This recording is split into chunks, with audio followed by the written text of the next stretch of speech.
everyone, my name is, well, you really don't care what my name is, and this is my review for 10 Cloverfield Lane.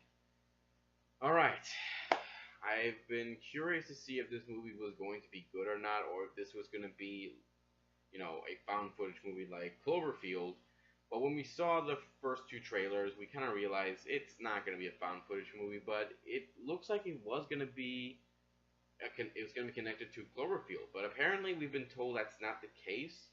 Uh, yeah, I was kind of disappointed how that wasn't the case when we get to the twist, but it's still not a bad movie. I still went into this. I still liked it. I thought it was a pretty good movie, so they did a great job. Um, so let's go over the story. Let's go over what happened in this movie. Not all of it, just give you a small detail of what happened. I think we pretty much got what we saw from the trailer, where we have our main character who is got into an accident and winds up in a bunker with John Goodman, John Goodman's character, sorry, and she has been told that the outside world's been destroyed, that there was a nuclear fallout, that they can't get out, they cannot leave for a year or 2 years until everything settles down, and our main character is trying to figure out what's going on. Maybe John Goodman's telling the truth, or he's lying, what's he hiding? Like, there's a lot of stuff going on here that keeps you hooked. It keeps you hooked on this movie, trying to figure out what's going on. Whether or not John Goodman is telling the truth, maybe he is, or maybe, he's just making the whole thing up. Something is going on, and you want to figure it out. And it takes its time. It's not rushed right away. It takes its time. And you know what? I love that in the movie, especially one that involves a lot of mystery. That involves giving you time trying to figure out what's going on before we get to the revealing. And I like how well it's done. And in this story, it's done well. The only thing that I find that's probably the biggest flaw is the final act when we find out what the twist is. To me, that's kind of a big letdown.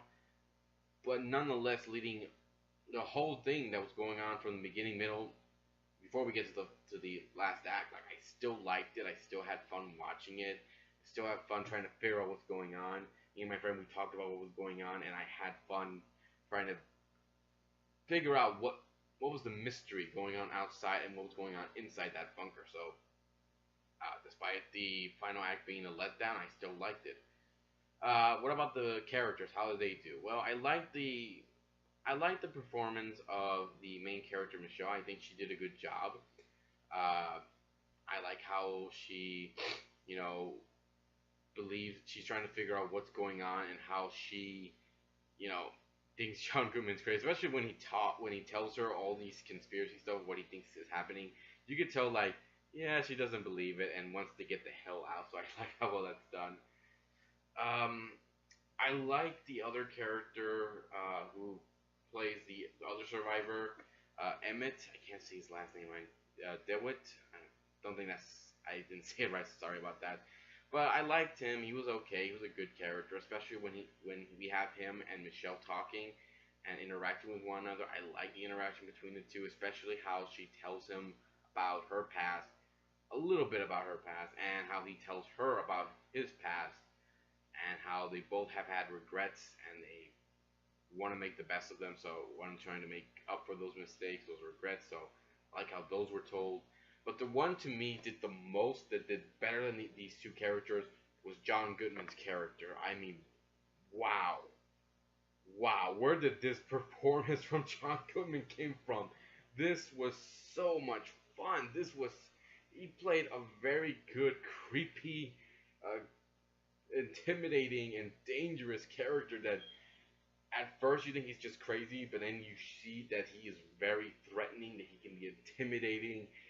And wow, I don't know if anybody remembers that movie that Robin Williams was in, where he plays that stalker that he works in photography. He plays as a stalker for this family, and like he did a great job in that performance. And I thought that reminds me of John Goodman while he was playing this role.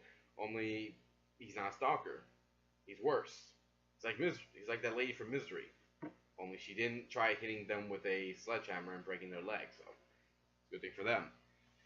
So yeah, I liked how well his performance was, especially when he goes mad. Like, wow, you really don't want to be stuck in a bunker with Mr. Goodman. So good job, man. I loved your performance. Give that man an award. So what are my flaws with it? I think my flaw with it is Michelle's character a little bit.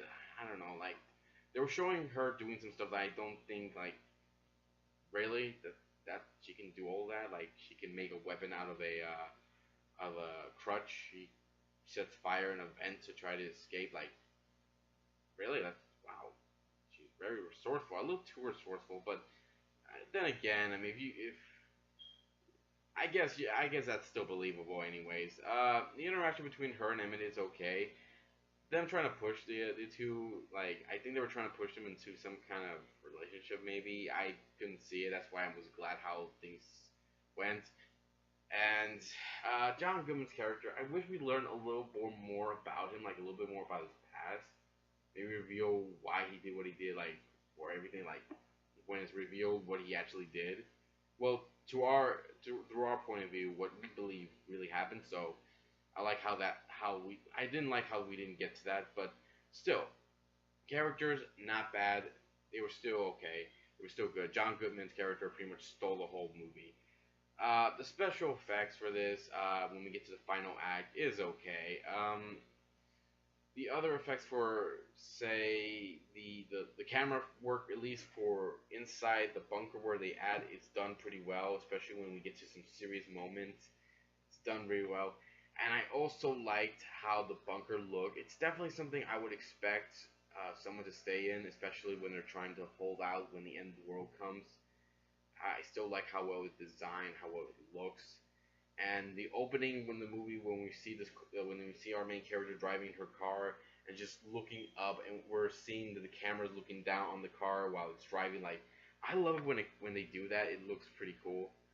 Um, Again, my only flaw is the final act. The special effects were like really, really wow, was bad, especially the ending. Nonetheless, I still think the movie did well. It did a great job. I am looking forward to seeing if they've got more up their sleeves. Hopefully, the next one will be connected to the Cloverfield monster. Here's hoping. So yeah, I do recommend if anyone wants to check out this kind of movie, go ahead and check it out. Do not take your kids though. Please do not take your kids. I mean, during the movie, we saw a lady brought in her kids and a baby. Like, this is not a movie for them. Please don't bring your kids. This is not a movie for them. Okay, not a good movie. Take them to see Zootopia. Okay, all right, do that. All right. If you guys have a different opinion about this movie, leave some comments below. Let me know what you think. I'll be here next time to give you more love and more entertainment. Take care, everybody, and see y'all next time.